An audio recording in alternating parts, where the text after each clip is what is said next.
So we've talked on this channel before on how if you're going to exercise, you should train with intent for a specific training effect, and we can do better than just move around to burn calories. The reason why I say this is because as much as I exercise, the more you exercise, the more you try to pull that lever to just increase energy expenditure, the returns you get from that are asymptotic to the effort that you put in. In other words, as your effort increases, the return you get from that extra effort is increasingly diminished.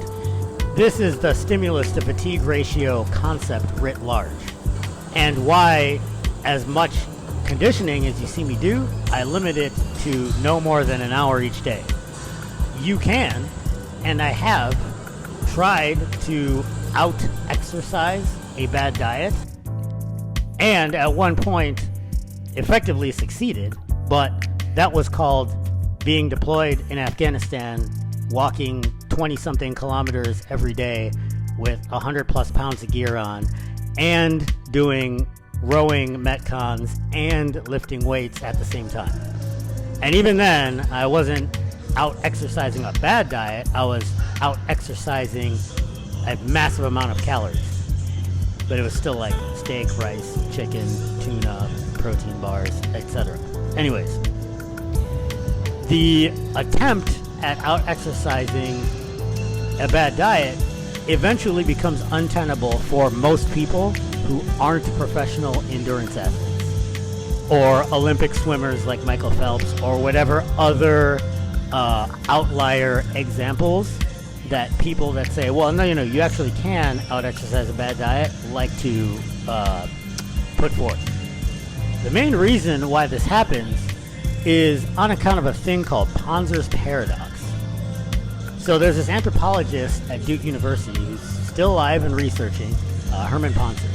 And he did a lot of work in indigenous people, like the Hazda in Tanzania, and there's some group in South America. But anyways, so since the human organism evolved in a time of scarcity, like in other words, we had to do a lot of work to find food because it wasn't just readily available like it is for us today, we have all these built-in mechanisms to reduce our daily energy expenditure if we have to do a lot of work on the front end. In other words, if you train too much, you'll do a lot less the rest of the day unintentionally to kind of balance out the energy expenditure. So like, your step count starts going down. You just unintentionally walk less, you sit more. All that fidgeting that you do, that non-exercise activity that makes up the lion's share of our energy expenditure throughout the day, that goes down to compensate for the extra work that you're doing on the front end. So you end up in a situation that I've been in personally where you're like, I don't understand. I'm doing like 3 hours of cardio a day. How come I'm not losing weight faster? Well, that's why. So for this reason, if you're trying to reduce adiposity, your best bet, your biggest lever, is to have a caloric deficit, to eat less, and exercise a manageable amount that is sustainable for you. And then, if you want to move around to burn more calories, just increase your step count every day.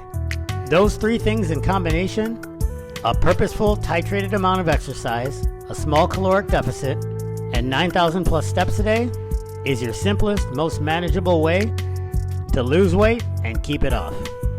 Thanks for watching.